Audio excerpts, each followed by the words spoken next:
Les 25 meilleures actions pour la fin 2023, c'est dans l'indice le meilleur du monde, l'indice PTDR, l'indice des pépites à trader de Ricardo, et c'est juste après le générique.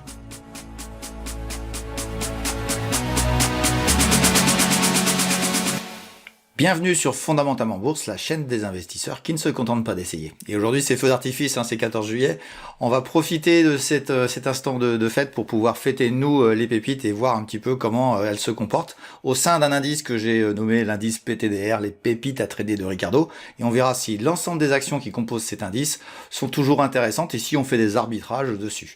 Voilà, on va commencer par le sommaire pour voir tout ce qu'on a à dire aujourd'hui. Alors le sommaire pour cette émission est assez simple, il sera en deux grandes parties. On va parler d'abord de l'indice et puis d'un petit peu d'où il se positionne par rapport aux autres indices et aux autres indicateurs que nous avons.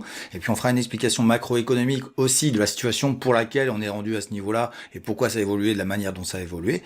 Et puis on aura une deuxième partie qui sera l'analyse fondamentale et technique de l'ensemble des valeurs qui composent l'indice, donc une vingtaine de valeurs. Il y aura une valeur qui sort de l'indice et puis il y en aura 4 qui rentreront dans cet indice et qui sont disséminés un peu partout. C'est un peu comme les chercheurs d'or, vous allez devoir chercher les pépites au sein de la vidéo. Et puis je voudrais quand même vous dire que j'ai galéré pour faire la vidéo parce qu'il y a une pépite que je devais rentrer dans l'indice et il se trouve que cet après-midi, aujourd'hui le vendredi, j'ai dû refaire la vidéo parce que la pépite en question, elle a subi une OPA, donc ça y est, elle est rachetée et donc voilà, c'est trop tard.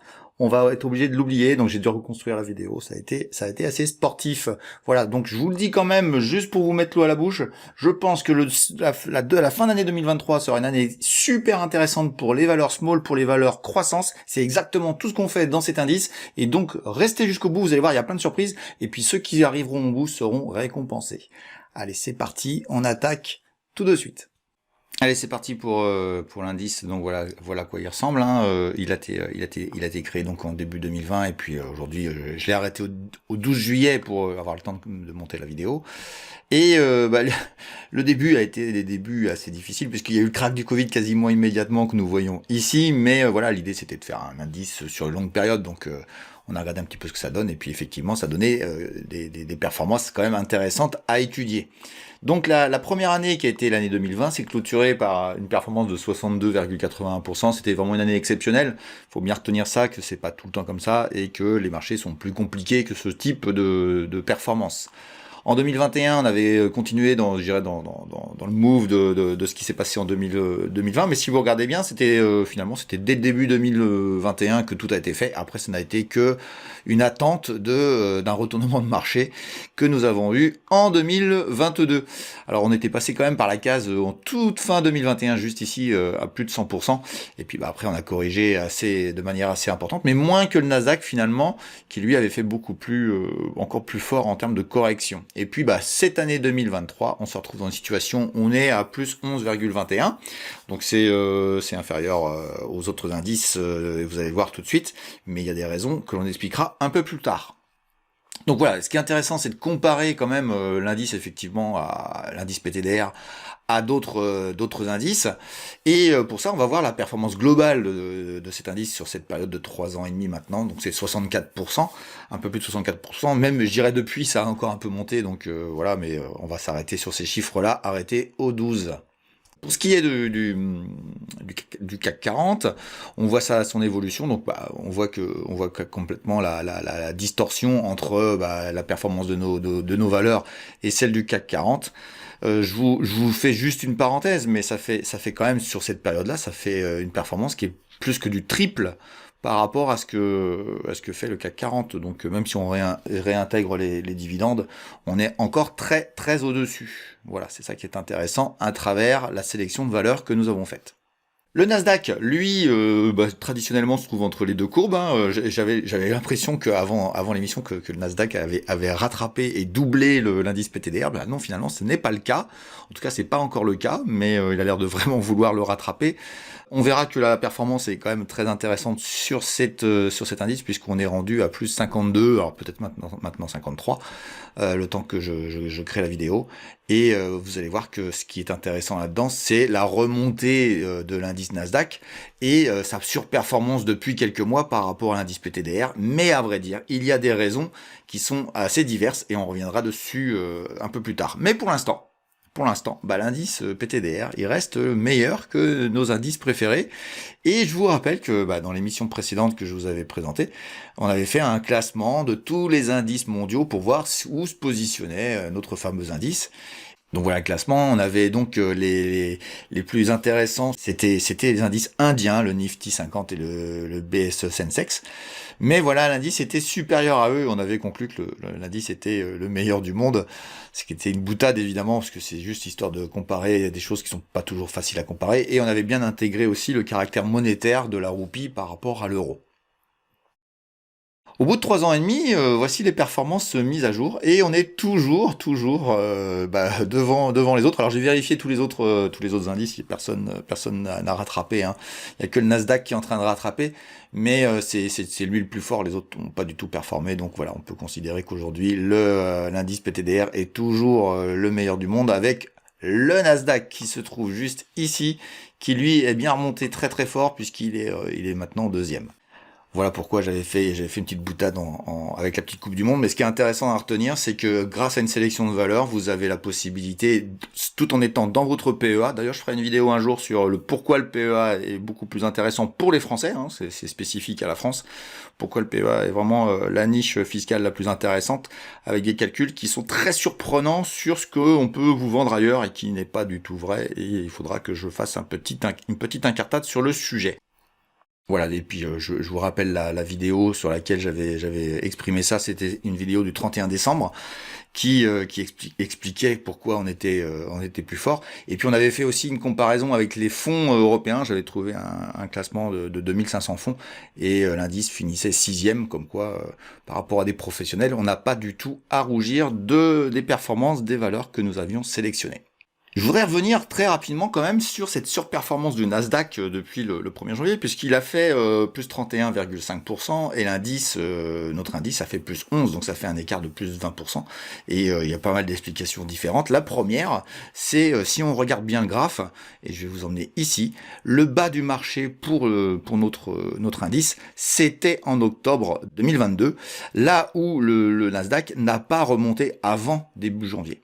À vrai dire, pendant ces mois-ci, entre octobre et janvier, on a eu une remontée de notre indice. Donc à vrai dire, le rebond de nos valeurs a été plus rapide et plus tôt dans le mouvement que nous avons constaté. Moi j'étais particulièrement positif à ce moment-là, mais j'étais pas encore bien sûr que ça remonte totalement, mais j'étais plutôt positif, sachant que je voyais quand même que l'Europe remontait fort, pendant que, et vous voyez que le CAC 40 surtout avait fait une remontée assez impressionnante, alors que les Américains, eux, ne bougeaient pas d'où ils étaient, et retombaient à un point bas qui maintenant, je pense, est un point bas historique.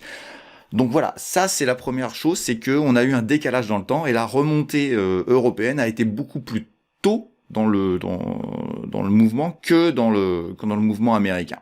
Alors, quelle est la raison? Il y en a plein, il y en a pas mal, mais le Nasdaq lui-même, c'est pas un indice particulièrement, qui est un peu particulier. Le CAC 40, il a sa propre vie. On a les valeurs luxe qui pèsent énormément sur le CAC 40. Sur la partie américaine du Nasdaq, évidemment, c'est pas du tout la même structuration. On a 6-7 valeurs qui représentent la moitié de l'indice. Si vous si vous prenez que ces 7 valeurs-là, vous avez la performance du Nasdaq. Hein, c'est toute la performance du Nasdaq, c'est fait avec ces 7 valeurs-là. Donc je dirais que je sais plus combien d'autres, ça sert à rien de les avoir, quoi. Quelque part, si vous voulez suivre de l'indiciel, vous achetez un package des GAFA, des Tamamans, comme j'avais expliqué dans une autre vidéo, mais il n'y a pas d'intérêt finalement à acheter l'ensemble des valeurs américaines, à la limite, acheter que les GAFA, et puis ça fera pareil, quoi. Par contre, nous, on avait monté plus tôt. On avait remonté plus tôt parce qu'on était un peu moins inquiet des phénomènes inflationnistes en Europe, mais finalement on s'est un peu trompé, ce qui n'a pas empêché quand même de la remonter. Mais surtout aux États-Unis, on était encore en train de monter très fort les taux d'intérêt, et il faut savoir que l'impact des taux d'intérêt sur les États-Unis est plus important, parce que on a naturellement un taux d'intérêt plus élevé aux US que dans les autres régions du monde. À partir de ce moment-là, je pense que les investisseurs ont tergiversé avant de dire est-ce qu'on va vraiment avoir ce retournement et cet arrêt de la hausse des taux. Pourquoi je vous parle de la hausse des taux? Parce qu'à vrai dire, c'est quasiment le seul élément qui fait qui fait bouger les marchés de manière structurelle. Alors moi, on peut me raconter ce qu'on veut, on peut me faire du graphe, hein, mais c'est la macroéconomie qui décide. Et à vrai dire, la macroéconomie nous emmenait jusqu'à octobre vers des hausses de taux très fortes et on ne voyait pas l'inflation s'arrêter. Elle continuait à monter et on était dans un phénomène où on risquait l'hyperinflation. À partir d'octobre-novembre, il y a eu des chiffres qui sont tombés où on a recoupé les chiffres de 2021. Donc fin 2022, on s'est retrouvé à recouper des chiffres et finalement on a vu que ça va pas monter beaucoup plus haut. C'est toujours haussier, mais ça va pas accélérer. Et donc ce phénomène qu'on appelle, c'est un peu la dérivée seconde macroéconomique, fait que, comme on sentait que l'inflation devenait un problème moindre, on sentait qu'il y aurait à un moment donné un arrêt de la hausse des taux d'intérêt, et on était dans un discours à ce moment-là, où on était dans la période Volcker, où on était en train de reparler des années 80, on était monté à 17% de taux d'intérêt, enfin c'est un truc de fou. Et là, on se dit, ah bah non, on va pas le faire, on va pas aller aussi loin. Donc les marchés se retournent. Les marchés se retournent, il y en a un qui est en retard, c'est le marché américain. Donc, et il se trouve que le hasard du calendrier fait que c'est au début janvier. Au début janvier, on commence à percuter que le gros est fait. Et là, ça accélère, et ça rattrape. Et c'était une de mes hypothèses que j'avais émis dès le mois de novembre sur l'idée qu'on allait avoir un rattrapage américain. Et on l'a eu finalement pour diverses raisons. Ce retard au rebond, des indices européens qui avaient fortement remonté sans les indices américains, et puis vous avez un autre phénomène qui est de dire le rythme de hausse des taux de la Banque centrale américaine a commencé à sentir la fin. Et très rapidement, vers février-mars, début de cette année, on a commencé à voir que les taux américains allaient baisser. Enfin, pas baisser. Ils allaient arrêter de monter au niveau des taux directeurs. Et puis, on a commencé à voir les taux à 10 ans se calmer et rester maintenant dans un range. Alors, ça chatouille vers le haut, vers le bas, mais pour l'instant, on est resté à un niveau assez élevé, mais on ne continue pas à monter. Et vous allez me dire, mais pourquoi c'est si important les taux d'intérêt ? Tout simplement parce que le taux d'emprunt qu'une entreprise en croissance, et c'est là où le domaine de la croissance est vraiment très considéré, doit vraiment considérer la partie des taux d'intérêt, parce que quand vous avez besoin d'argent pour vous développer, vous allez emprunter à la banque. Et si vous empruntez à un taux d'intérêt 1, 2, 3, 4, 5%, c'est pas le même prix et c'est pas les mêmes bénéfices pour l'entreprise. Donc à croissance égale, le taux d'intérêt va provoquer une plus ou moins grande redistribution d'argent au niveau des bénéfices. Et évidemment, quand vous avez les taux qui montent, les bénéfices vont être moins importants. Donc ça veut dire que vous avez une problématique de coût de la croissance de l'entreprise. Ce qui fait que les valeurs croissantes ont tendance à être oubliées dans des périodes où les taux d'intérêt montent. À partir du moment où on sent que les taux d'intérêt vont pas monter si haut, on commence à se dire, c'est peut-être pas si cher que ça, tel dossier, et vous avez un phénomène de retournement des valeurs qui vont remonter en se disant, les taux d'intérêt vont baisser, les taux d'intérêt vont devenir plus abordables dans le futur, donc finalement, la croissance de cette entreprise ne sera pas si coûteuse que ça. Voilà ce qui se passe, à vrai dire, à travers ce que je vous dis. Alors vous allez me dire, oui, mais j'ai des entreprises, moi, dans mon portefeuille, qui n'ont pas d'endettement, qui n'ont pas besoin de s'endetter, et qui pourtant ont perdu en valeur. Ça, c'est l'autre partie, je dirais, de la valorisation, c'est que les taux d'intérêt vont impacter effectivement le coût du crédit pour ces entreprises qui ont besoin de beaucoup d'argent, mais ceux qui n'ont pas besoin, elles vont aussi être impactées en termes de valorisation des cours, parce que l'argent qu'elles accumulent, elles n'ont pas besoin d'emprunter de l'argent, mais elles ont de l'argent qui va aller, entre guillemets, je vais être très simpliste, mais elle va aller travailler sur un placement qui va monter avec les taux d'intérêt. Alors on considère que le cash, il est cash, et c'est une valeur d'argent qui ne bouge pas. Et si c'est comme un compte chèque. Et à vrai dire, à partir de ce moment-là, on va faire ce qu'on appelle de la valorisation du futur. On valorise les cash flows futurs. Et la valorisation des cash flows futurs fait que plus le taux d'intérêt estimé dans le futur sera élevé, plus la valeur de l'argent de demain, de après-demain, de après-après-demain, vaudra moins. C'est-à-dire que l'argent, ça s'appelle l'érosion monétaire. On vous dit tous, il faut investir, il faut pas laisser votre argent en cash. C'est tout à fait vrai, mais on peut mettre un peu de timing à tout ça. Et une entreprise, c'est la même chose. À partir de ce moment-là, les fonds, les professionnels, c'est pas des gens comme vous, vont commencer à faire des calculs où ils vont dire, on a valorisé tout le cash futur à un certain niveau, et finalement, les taux d'intérêt, on doit baisser ce niveau-là. Vous avez automatiquement un phénomène de vente et d'argent qui va partir vers d'autres types d'actifs qui vont être beaucoup moins sensibles à l'inflation, à la hausse des taux d'intérêt. Et à partir de ce moment-là, vous vous retrouvez avec une baisse des cours. Voilà comment on obtient une baisse des cours structurelle sur les marchés croissance. C'est pour ça que c'est un domaine, la croissance, c'est quand même un domaine beaucoup plus facile à comprendre au niveau macroéconomique, parce je dis pas qu'il y a qu'un seul truc à regarder, mais en gros, les taux d'intérêt, vous avez deux grands acteurs, c'est l'inflation et puis la récession, enfin l'activité économique qui joue sur les taux d'intérêt. Donc vous avez, je dirais, ça permet d'avoir un curseur très intéressant qui est assez simple à suivre entre guillemets. Bon, c'est beaucoup plus pointu sur plein de sujets, mais c'est ça qui est intéressant. À partir de ce moment-là, vous avez donc eu un retournement des valeurs américaines parce qu'on pensait que les taux allaient se stabiliser et le discours commençait à être celui-ci. Alors vous allez me dire, mais pourquoi pas l'Europe? Parce que l'Europe, on n'a pas eu ce discours-là. En Europe, on est continuellement en train de dire on va continuer à monter les taux, on est en retard sur la hausse des taux, on a démarré plus tard la hausse des taux, et puis on a beaucoup plus de mal à faire monter les taux en Europe, parce que je rappelle qu'on est très très endetté au niveau des États. À partir de ce moment-là, le coût pour les États devient de plus en plus élevé. Alors c'est pas à l'instant T, hein, c'est sur une longue période que ça pourrait être le cas. Donc le combat contre l'inflation qui est mené en Europe est plus modéré, mais semble plus long. Donc avec une courbe plus lente, mais qui est dans le temps plus longue. Et on est toujours dans la hausse des taux aujourd'hui en Europe. Ce qui fait qu'on n'a pas le marqueur qui a marqué les États-Unis qui dit on arrête de monter les taux. À partir de ce moment-là, vous vous retrouvez dans une situation où en Europe, vous êtes un peu piégé par ça. Et vous êtes obligé de monter les taux. Résultat des courses, vous diminuez, vous avez un décalage entre les États-Unis et l'Europe. Ça a aussi un impact sur les monnaies, et je vous le dis comme ça, mais l'euro a fortement remonté par rapport au dollar, et si je devais impacter les performances du Nasdaq en réimpactant l'effet change dollar-euro, je peux vous certifier que la performance, elle est à peu près équivalente. À peu près équivalente. Donc à partir de ce moment-là, si je devais vous dire, bah tiens, regarde en octobre, on enlève le phénomène monétaire, bah je vous le dis, hein, je crois que c'est encore l'Europe qui est au-dessus des États-Unis. Hein. Donc votre argent, quand il est positionné à l'étranger, il faut vous poser les bonnes questions, surtout quand c'est pas la bonne monnaie. Quand vous êtes en Allemagne, en Italie, c'est pas un problème. Quand vous êtes aux États-Unis, ça pose un souci. Et il se trouve que ça a été le cas sur cette période-là où le dollar a fortement baissé par rapport à l'euro. Enfin, c'est plutôt l'euro qui a bien rebondi. Et ça, ça personne vous le dit, quoi. Donc on vous fait miroiter que les États-Unis c'est formidable. Oui, c'est formidable pour un Américain. Pas spécialement pour les Européens. Et finalement, notre écart que nous voyons là, il n'est pas si important que ça entre nos valeurs européennes et nos valeurs américaines, parce que si vous enlevez l'effet dollar, je peux vous certifier qu'on n'a pas à rougir. Voilà, j'en ai fini pour la macroéconomie sur cet indice, et on va tâcher de reprendre le flux de notre explication, et on va parler maintenant des valeurs qui composent l'indice, et puis on va regarder un petit peu ce qui s'est passé ces derniers temps sur ces valeurs. Alors on va commencer par les valeurs qui sont qui ont fait des entrées récentes, donc les valeurs de je dirais 2023, donc voilà les 5 valeurs que j'avais intégrées selon les médias où j'interviens. Donc maintenant je recentrerai tout ça sur la chaîne.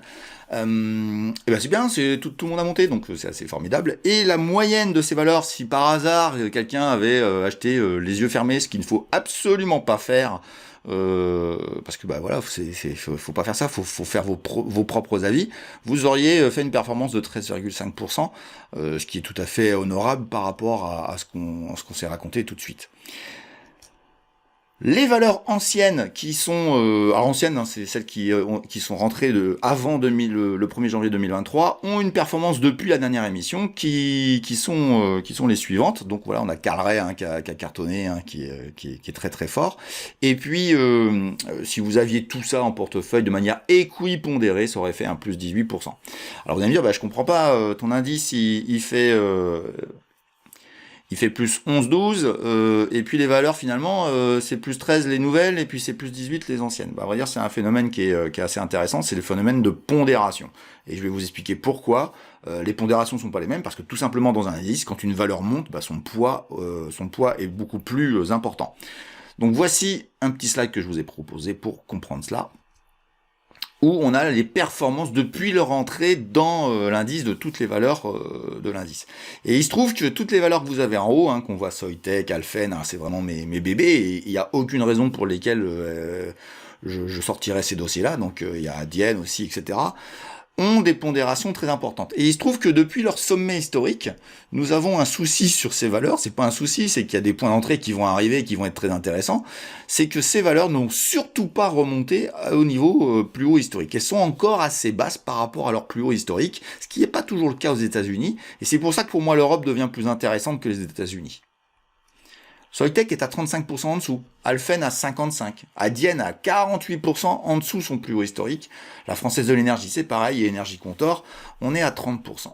À vrai dire, quand vous avez les valeurs les plus grosses de votre indice qui sont pas du tout au plus haut historique et qui sont continuellement en train de baisser depuis un an et demi, j'ai envie de vous dire, ça baisse, donc vous y allez pas. Est-ce qu'il faut les acheter? Je sais pas s'il faut les acheter, en tout cas moi je les considère toujours comme étant fondamentalement de très bonnes valeurs, et à vrai dire, la conclusion que je tire de ça, avec aussi un phénomène macroéconomique, ces fameux phénomènes de taux d'intérêt, je vous dis, pour moi, il y a un gros potentiel encore en Europe à obtenir dans les mois qui viennent, et c'est pour ça que ceux qui sont très américanisés parce qu'ils voient tout monter, bon c'est très bien, tant mieux pour eux, je me poserais la question de l'Europe, et notamment des valeurs croissance en Europe. Pour moi, c'est la nouvelle classe d'actifs qui sera certainement privilégiée dans les mois qui viennent, sauf si une récession forte arrivait sur la partie européenne, ce qui n'est pas encore le cas à l'heure actuelle.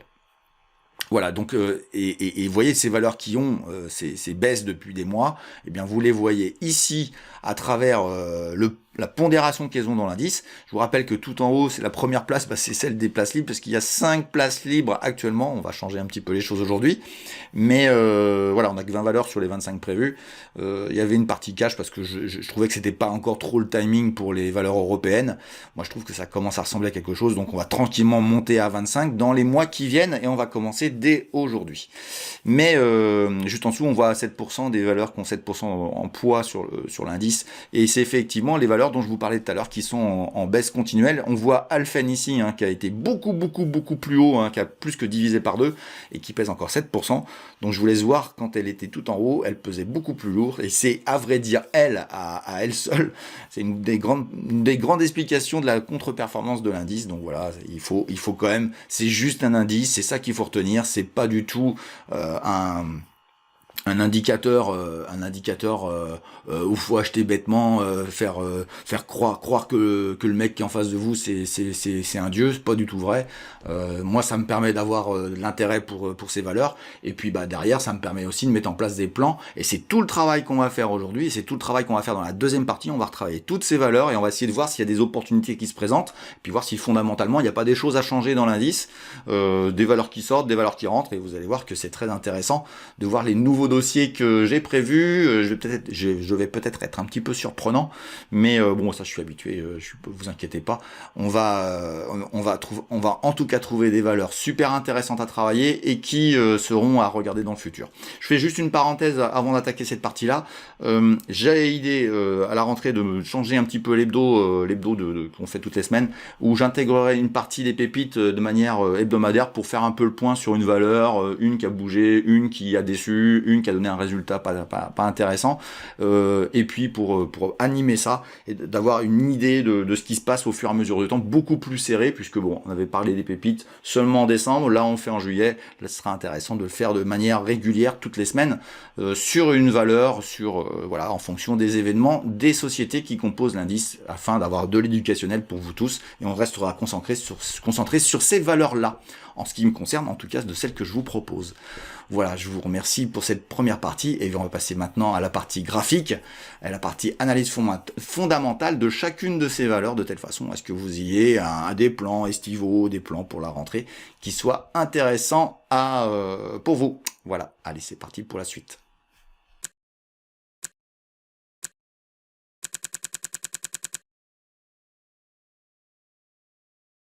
Le petit disclaimer qui permet de voir que je ne suis pas un conseiller et que tous les graphes que je vous présente sur tous les actifs ne sont ni des conseils d'achat ni des conseils de vente, mais juste mon avis. Alors avant de passer à vos valeurs, je vais vous expliquer comment fonctionne la biblio de Ricardo, la façon la plus simple de trouver les valeurs que nous avons étudiées dans les vidéos précédentes. Alors vous allez sur votre menu YouTube et vous tapez le nom de la chaîne que vous préférez, Fondamentalement Bourse. Elle apparaît assez rapidement ici. Vous n'oubliez pas de vous abonner et de surtout mettre la cloche qui vous permet d'avoir les notifications, sinon vous ne serez pas informé des nouvelles vidéos. Voilà, on va aller directement sur la chaîne tout de suite. Voilà, vous arrivez devant le menu que vous connaissez peut-être déjà et vous allez aller taper ici le nom de la valeur que vous recherchez pour savoir si j'ai déjà travaillé dessus. L'idée que j'ai c'est BNP, par exemple, une banque française. Et vous avez automatiquement la vidéo sur laquelle j'en ai parlé avec la date où ça a été fait. Sur ce cas-ci, c'était il y a 2 mois. Vous avez la possibilité ici de mettre soit le nom de la valeur, soit le code. Je vous conseille plutôt le code, parce que le nom de la valeur, parfois, il y a un tiret qui peut vous embêter et qui fait que moi, j'ai pas écrit de la même manière. Mais si vous mettez le code, normalement, si j'ai pas fait d'erreur de saisie, vous la trouverez. Et ça vous permet de voir l'analyse qu'on a fait. Pour aider l'algorithme à apprécier ma chaîne, je vous invite quand même à regarder toute la vidéo de telle manière à ce que je sois pas pénalisé. Et vous pourrez voir comme ça toutes les valeurs que j'ai pu étudier. C'est valable à peu près entre 3 et 6 mois. Après, vous pouvez me relancer pour faire une mise à jour sur la valeur que j'aurais déjà étudiée. Voilà, on va attaquer tout de suite les valeurs qui sont à étudier cette semaine et je vous souhaite une bonne suite de vidéos. Voilà, puis cette bibliothèque, elle va servir aussi à mettre les valeurs des pépites, on va toutes les intégrer dedans aussi, comme ça vous pourrez savoir lesquelles sont dedans, et puis quand vous taperez évidemment la recherche, vous tomberez sur les pépites, et bien vous saurez que c'est une valeur que j'apprécie ou que j'appréciais. Voilà, donc je vais aussi mettre à jour par rapport à ça. Allez, c'est parti, on attaque directement l'ensemble des valeurs de l'indice PTDR. Allez, c'est parti.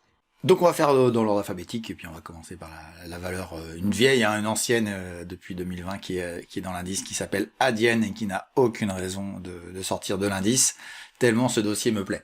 Alors on va regarder un petit peu comme à notre habitude d'abord en mensuel, donc on voit bien cette oblique qui tient le cours depuis maintenant plusieurs années et qui semble être respectée encore en cette période-ci. Donc on est en mensuel, donc je dirais actuellement, on est plutôt dans une certaine neutralité, de telle manière à ce que vous compreniez que voilà, est-ce qu'on est en train de monter? Vraiment, Adyen, c'est intéressant de commencer par elle parce que c'est vraiment la valeur qui, pour moi, est la valeur qui donne le tempo sur les valeurs croissance en Europe. Ça rebondit mollement. C'est exactement l'expression de l'indice des pépites et moi je trouve que Adyen sera un beau curseur, une belle alerte pour pouvoir nous donner un signal intéressant si le dossier se mettait à partir vers le nord, comme on dit dans le jargon boursier. En hebdomadaire, qu'est-ce qu'on voit? On voit que notre valeur, effectivement, elle est coincée entre cette oblique dont je vous parlais, et puis ici je dirais une résistance qui se trouve autour de 1650 € et qui semble être vraiment la barrière infranchissable pour l'instant, en tout cas concernant le titre. Et puis on a peut-être dans le mouvement baissier qu'on voit ici, je vais agrandir pour que vous voyez bien, on a peut-être ici des points d'entrée qui peuvent revenir dans les semaines qui viennent. Je dirais que dans la torpeur de l'été, ça peut parfaitement arriver. Maintenant, c'est vrai que cette semaine a eu une tendance. Alors attention, moi j'enregistre jeudi soir, donc j'ai encore demain, mais comme c'est férié, ça risque de pas beaucoup bouger. Mais on peut avoir un yoyotage pendant quelques semaines qui permettrait peut-être de retrouver des points d'entrée autour de 1370 et qui permettrait peut-être d'avoir un point d'entrée intéressant pour retenter d'aller chercher les 1600, les 1650, qui sont vraiment la frontière. Donc il y a soit casser au-dessus et alors partir dans un marché qui pourrait être très bienveillant vis-à-vis d'Adyen, qui reste une superbe entreprise, ça gagne plein d'argent, ça grandit, les clients sont satisfaits, ce serait vraiment, je pense, un signal très intéressant, même si, voilà, c'est pas sûr qu'on y aille, mais en tout cas, je dirais que tant que vous êtes entre les deux, c'est du trading, je dirais plus ou moins court terme, moyen terme, mais c'est au-dessus ici que ça se passera, et ou en dessous, là, il faudra se poser les bonnes questions, de faire très attention, parce que la tendance globale sera retournée. Pour l'instant, je ne vois aucun nuage sur le dossier Adyen, c'est pour ça qu'elle reste dans l'indice. On va enchaîner, si vous voulez bien, avec la deuxième société, qui est aussi une néerlandaise, puisqu'on commence pas dans l'ordre alphabétique. On va aller voir le dossier Alfen. Alors, le dossier Alfen, c'est un dossier qui est, comme je vous disais tout à l'heure, c'est vraiment le dossier qui a le plus baissé, je dirais, dans les pépites, tout en n'étant pas invalidé à mon goût. Alors, c'est dû à un phénomène sur Alfen où c'est une société qui a subi et qui subit encore les pertes de marge dues à l'inflation. Donc, on a une société qui a subi beaucoup le phénomène inflationniste qui la frappe. Mais, comme vous le savez, comme vous le devinez, on voit bien que les coûts inflationnistes que subissent les sociétés du type d'Alfen, ça va s'arrêter.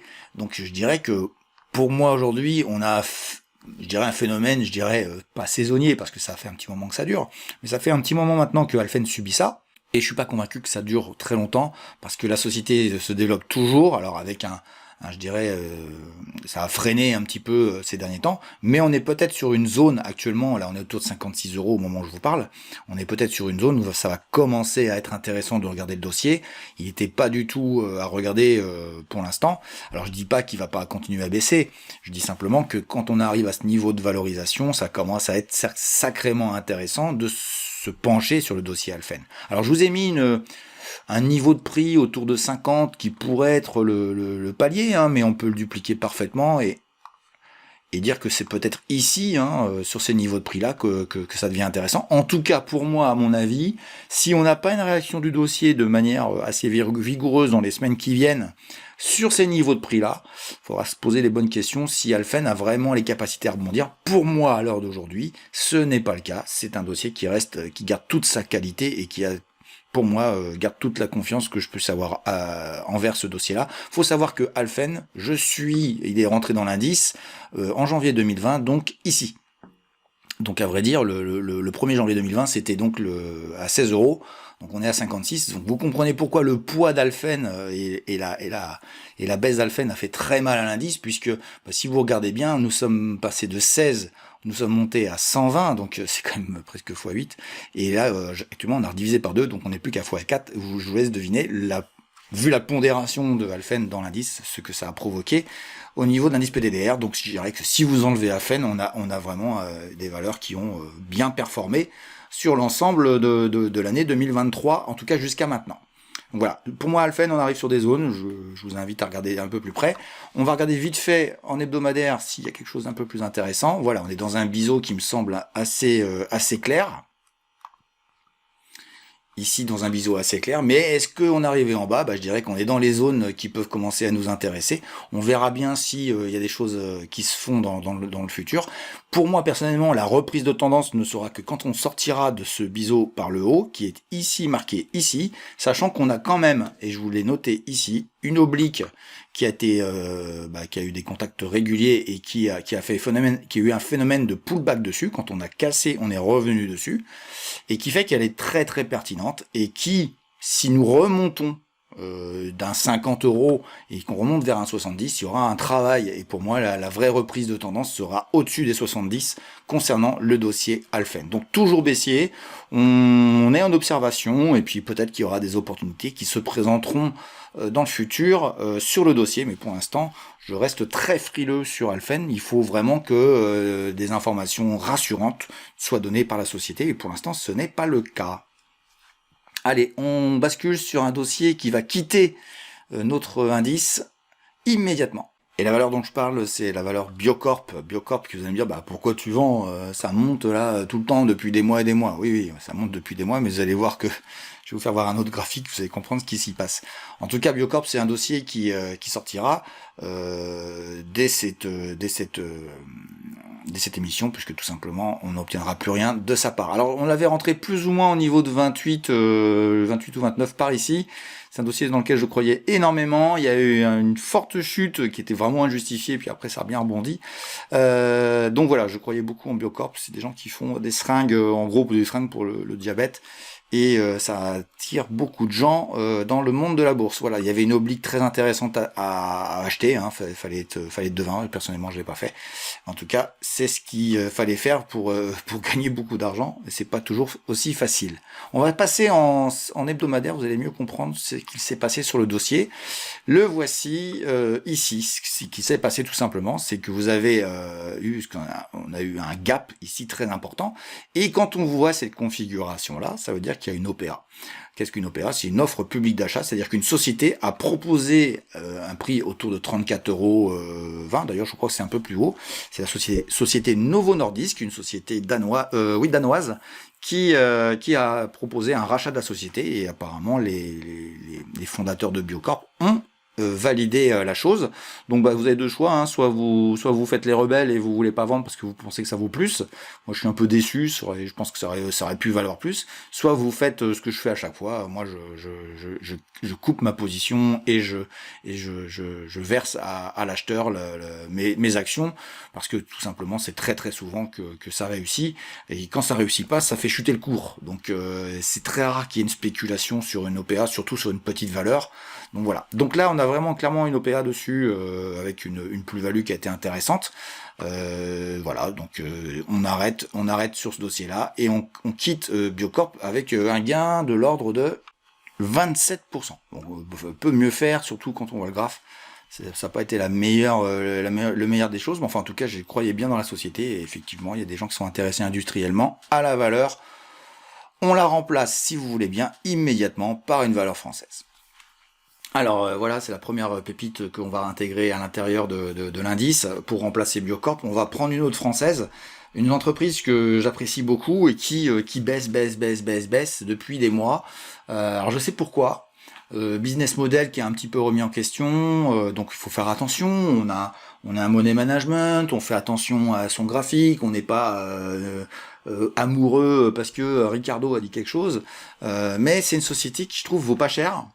N'a pas renié les tendances futures qu'elle propose, et puis à un moment donné, bon, je veux bien que ça baisse, mais elle est arrivée à un niveau graphique qui me paraît intéressant. Donc, on va la rentrer au niveau de prix où elle est aujourd'hui, de telle manière à ce que, bon, on voit un petit peu ce qui se passe, sans être sûr, je répète, sans être sûr que ça reparte vers le haut. Mais pour moi, nous avons la réunion des choses qui sont intéressantes au niveau fondamental. Nous avons une société qui se développe, nous avons une société qui n'a pas de grandes problématiques dans son business model, même si certains disent qu'elle en a. Moi, voilà, j'en suis pas convaincu. Et puis même si c'était le cas, on est tellement peu cher que j'ai envie de vous dire, ça pourrait peut-être remonter. Et si j'avais raison, ça pourrait monter très fort.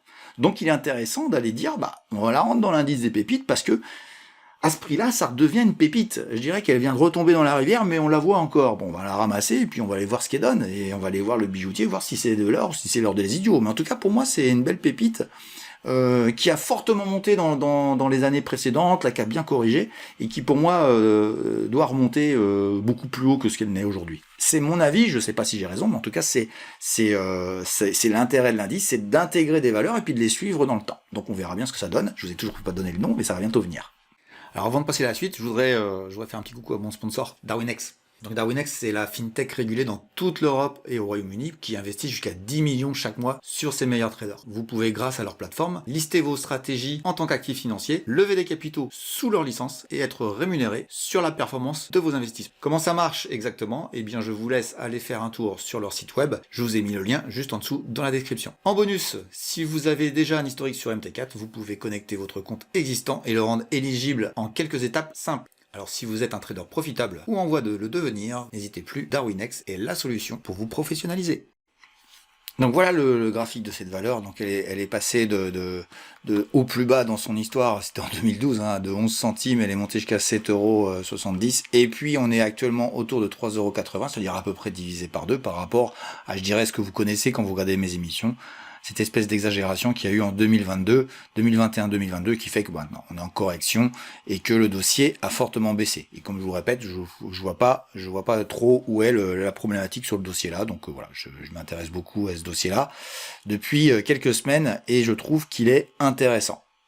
On voit qu'il y a une sorte de couloir qui a été écrit, qu'on voit en pointillé, parce que je sais pas, surtout la borne basse, je suis pas tout à fait sûr encore qu'on soit à peu près bon sur cette... voilà, il faudrait un troisième point d'impact qui se retrouve un petit peu plus bas, autour de 3,10 € ou 3,20 €. Donc c'est possible qu'on y aille.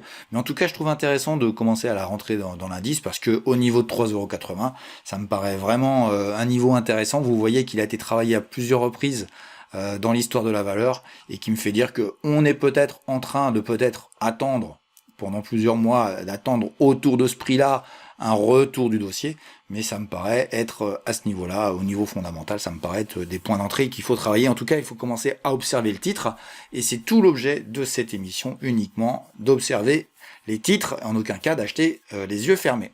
Au niveau hebdomadaire, on va regarder un petit peu ce qui se passe sur le dossier. Et qu'est-ce qu'on voit? Donc on retrouve notre couloir long terme, qui a quand même été bien respecté. Regardez bien, on l'a cassé, on est revenu dessus une fois, puis deux fois, et puis une troisième, et on a cassé. Donc on va peut-être rejoindre en bas, mais si vous regardez bien ce biseau, ici, qui me paraît assez propre, on est peut-être en train de travailler en bas ici, ce fameux niveau dont je vous parlais de 3,55 là, et puis on est autour de 3,80, 3,79 à l'heure où je vous parle, et ce sera le prix le niveau de prix auquel on rentre la valeur, et on est peut-être en train de finir de travailler ce biseau. On est en fin de figure, donc moi je pense que généralement quand on pousse la figure trop loin, on la casse dans l'autre sens. Donc c'est tout l'intérêt des gens qui font des harmoniques d'ailleurs de travailler là-dessus, mais c'est vraiment le sens de cette figure chartiste. Et pour moi, pourquoi pas revenir sur les 5 euros à un moment donné, puis voir peut-être aller plus haut si le dossier donne des bons résultats. Et pour moi, ça me paraît assez évident qu'ils vont continuer à en donner. Je me trompe peut-être, mais en tout cas, c'est par ici qu'on s'intéresse. Elle va rentrer dans l'indice pépite, et cette valeur s'appelle Reworld Media. Reworld Media, c'est français, alors les vieux traders vont dire, ah bah oui, je la connais bien. Effectivement, on la connaît tous depuis maintenant très longtemps, et je trouve que c'est un point d'entrée intéressant, ou en tout cas, c'est un point d'intérêt sur ces niveaux de prix là qu'il faut vraiment considérer sur ce dossier là. J'ai vu quelques tweets passer, mais ça fait longtemps que je l'avais dans le collimateur et j'hésitais, et c'est la bonne occasion aujourd'hui de vous la proposer. Donc elle s'appelle Reworld Media et son code c'est ALREW. Voilà, et elle est cotée à Paris et entre aujourd'hui au niveau de 3,80 €, le prix qui est là actuellement. Voilà, on va enchaîner avec la valeur suivante pour pouvoir essayer de faire toutes les pépites. Et on va aller maintenant partir en Allemagne, voir une valeur qui est critiquée, qu'on a parlé dans un hebdo il y a peu de temps, mais que je vais retravailler aujourd'hui. Et cette valeur allemande est Click Digital, dont j'ai parlé il y a très peu de temps, et donc qui a eu une accélération très forte, qui passait de 2,50 € lors de 2020 et qui est monté jusqu'à 40, et qui aujourd'hui navigue, on dira, entre 30 et 15 €, et elle se trouve autour de niveau 24. On va aller voir en hebdomadaire, c'est beaucoup plus intéressant de voir les points d'entrée, les points de sortie du dossier. On est actuellement donc je pense une sorte de range légèrement baissier, où la partie, je dirais, médiane est vraiment devenue le support. On a un impact ici, un impact là, et un troisième impact ici. On a grandi pour que vous voyez bien. Vous voyez les trois impacts ici qui sont assez propres et qui font qu'il y a toujours une réaction du marché. Donc je dirais que l'invalidation du scénario qu'on pourrait faire sur Click, qui est dans l'indice depuis maintenant un petit moment, elle est rentrée à peu près au niveau de prix que nous sommes aujourd'hui. Donc voilà, elle est à peu près à zéro. Je dirais l'invalidation pour un trader qui chercherait à aller prendre le bas de ce fameux range autour de 14. Bon bah voilà, c'est une cassure franche ici autour des 21-22 €, qui permettrait de dire bon bah voilà, ça va aller chercher beaucoup plus bas. Pour l'instant, que nenni, c'est pas du tout le sujet. On est sur une société vraiment avec des chiffres exceptionnels, extraordinaires. Quand je dis extraordinaire, c'est vraiment extraordinaire, et qui est vraiment pas cher. Donc pour moi, on est dans une situation où déjà retrouver le niveau haut des 30 € qui serait travaillé serait intéressant, pour ensuite le casser et repartir dans un bull market. Faut savoir que c'est un dossier qui est dans cette situation, je dirais, de ce range depuis début 2021. Donc maintenant ça fait 2 ans et demi qu'on y est. Pour l'instant, je dirais que ça me paraît très logique que ce dossier-là reparte à la hausse. Donc voilà. Je fais juste une parenthèse pour dire que je suis actionnaire de la plupart des valeurs dont on parle, parce que tout simplement je crois dans ces sociétés-là. Je n'ai pas que ces valeurs-là, je travaille beaucoup d'autres dossiers, et puis j'ai aussi des dossiers que j'ai dans les pépites, mais que j'ai pas mis dans mon portefeuille, parce que voilà, je peux pas tout mettre. Entre ce que je donne au public et ce que je fais sur mon portefeuille, il y a une différence, tout simplement parce que sinon j'en aurais 200 ou 300 dans mon portefeuille. Il faut savoir que c'est qu'un échantillon de ce que je fais avec mes élèves et mes abonnés. Voilà, donc si vous voulez bien, on va passer à la suivante, mais voilà, Click Digital, on est sur une zone intéressante de prix. Je dirais qu'après, faut observer un petit peu ce qui se passe, mais personnellement, je pense qu'il faut regarder, et si vous voulez bien regarder, la petite mèche ici, la petite mèche était un peu plus basse ici, mais cette mèche-là, elle est un peu plus haute. Pour moi, on serait peut-être en train de se retourner. Ça, c'est mon avis, mais bon, peut-être que je me trompe. Voilà pour Click Digital, et on va aller voir une valeur en Italie que j'adore, et que vous savez que j'adore, ceux qui me suivent sur les réseaux, c'est Siberu, une petite italienne. Alors ça, c'est un dossier exceptionnel, puisque si vous regardez, nous avons le prix, toute la valorisation du dossier depuis sa création, depuis son entrée en bourse, où elle a chuté au tout début juste ici, un tout petit peu, et puis elle s'est reprise, et quand elle a cassé ce qu'on appelle la Green Line Breakout, c'est-à-dire la ligne du plus haut au démarrage de sa vie boursière, on a eu une accélération qui n'a jamais été reniée. Si vous aviez acheté ici à ce niveau de prix-là, à ce moment-là, vous n'auriez jamais, voilà, vous seriez beaucoup plus riche aujourd'hui. En tout cas, vous auriez doublé votre valeur. Moi, je me suis intéressé au dossier par ici. C'est à peu près le moment où elle est rentrée dans les pépites. Et donc, le dossier aujourd'hui est rendu à 3 euros. Et je vais vous faire voir ce qui se passe au niveau mensuel, au niveau hebdomadaire, parce que ça devient très intéressant. Donc moi j'en ai parlé énormément sur cette année puisque c'est une de mes valeurs préférées. Elle n'a jamais renié sa hausse et c'est encore le cas aujourd'hui. Elle ne renie rien. Nous avons une première résistance qui semble être maintenant validée à plusieurs fois, à plusieurs reprises, qui vient de, je dirais, de l'introduction et qui a été ici et ici, et qui fait qu'on a une oblique sur un certain long terme qui peut peut-être être la résistance haute, mais bon. Dans les marchés haussiers, dans les dossiers haussiers, il faut faire quand même attention à ces obliques. Je la mets là, j'ai presque envie de la mettre. Ah, tiens, on va la mettre en pointillé. Donc je rappelle que les pointillés, c'est que ce sont des hypothèses de travail et ce ne sont pas des affirmations. Il n'y a que 2 points d'entrée. Là, il y en a 3, mais bon, faire attention sur ces dossiers-là. Ce qui est, faut pas s'interdire d'une hausse exponentielle à un moment donné. Ensuite, nous avons eu des marchés en range, puis des accélérations, remarchés en range. Moi, j'ai jamais lâché ma position sur ce sujet-là. Et nous avions une oblique ici super intéressante qui semble être maintenant, je dirais, bien éloignée et qui est peut-être à oublier vu la hausse du cours de la valeur. Et je le fais pas souvent, mais je vais vous mettre en journalier parce que je trouve que le dossier est en train de travailler à un niveau de prix très intéressant qui peut-être va enclencher un trade très rapide. Je vous ai mis une petite résistance ici qui peut fonctionner. En tout cas, ce qui est intéressant, c'est que le niveau de prix est vraiment travaillé et on cherche vraiment à les casser. Donc si, ma foi, on avait une cassure dans les jours qui viennent, ce serait bien que ça dure encore quelques jours, et que ça casse ensuite, ce serait très intéressant pour la suite du mouvement de Siberou, parce que Siberou, c'est vraiment une société canon. Les bénéfices ont été revus à la baisse, mais ils étaient prévus tellement hauts qu'ils sont encore extrêmement hauts. Donc j'ai envie de vous dire, bon, un peu de modération dans les chiffres, moi ça me déplaît pas. Et puis surtout, ce qui m'a plu, c'est que la réaction du marché a été complètement, rien du tout. Le marché adore ce dossier-là, c'est tout petit, c'est italien, c'est à Milan, et moi je suis dedans depuis longtemps, et je ne sors pas, et je vais peut-être en mettre une couche même, on verra bien. Allez, on enchaîne tout de suite après avec Énergie Contor. Bon, on va être très clair. Énergie Contor, c'est la valeur que je préfère en Europe depuis longtemps, et je pense que le graphique parle tout seul, donc je l'ai rentré un peu tardivement dans les pépites, puisque je crois que je l'ai rentré autour de 40 euros, donc à ce niveau-là de prix, je la regardais déjà à 14, on est à 74, voilà, tout simplement. Et pourquoi ce dossier-là est dans les pépites, et pourquoi il y reste? Tout simplement parce que je trouve que rien n'est invalidé, et on va aller voir en hebdomadaire tout de suite ce que j'ai à vous raconter sur ce dossier-là. Voilà pourquoi ça m'intéresse toujours, c'est que nous avons, je dirais, ce mouvement haussier qui a été respecté et qui l'est encore aujourd'hui, et où la société a encore donné et délivré des chiffres stratosphériques sur son travail. Alors c'est une valeur qui fait de l'énergie renouvelable, des éoliennes, etc. C'est très classique. C'est un dossier que j'ai toujours trouvé extraordinaire. Et je vous le dis, je vous le répète, ne cherchez pas en France, vous ne trouverez rien en France, hormis, une valeur que je vais vous parler tout de suite après, mais hormis ça, je dirais, il y a strictement rien qui soit intéressant dans les dossiers français. C'est là où vous allez vous rendre compte que travailler à l'étranger, apprendre à travailler à l'étranger, parce que travailler à l'étranger, ça implique une méthodologie, une façon de travailler qui est vraiment importante, mais qui donne des résultats très intéressants. Donc voilà pourquoi Énergie Contor reste une valeur que j'adore et qui reste qui est dans mon portefeuille de manière continuelle. En tout cas, c'est un dossier super intéressant et qui le restera à mon avis encore pour un bon bout de temps.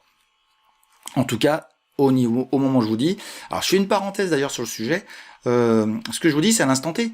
On est le 13 juillet au soir. Si demain matin, pourquoi la société a un problème catastrophique, il faudra savoir sortir, et ce sera justement l'intérêt des hebdos d'intégrer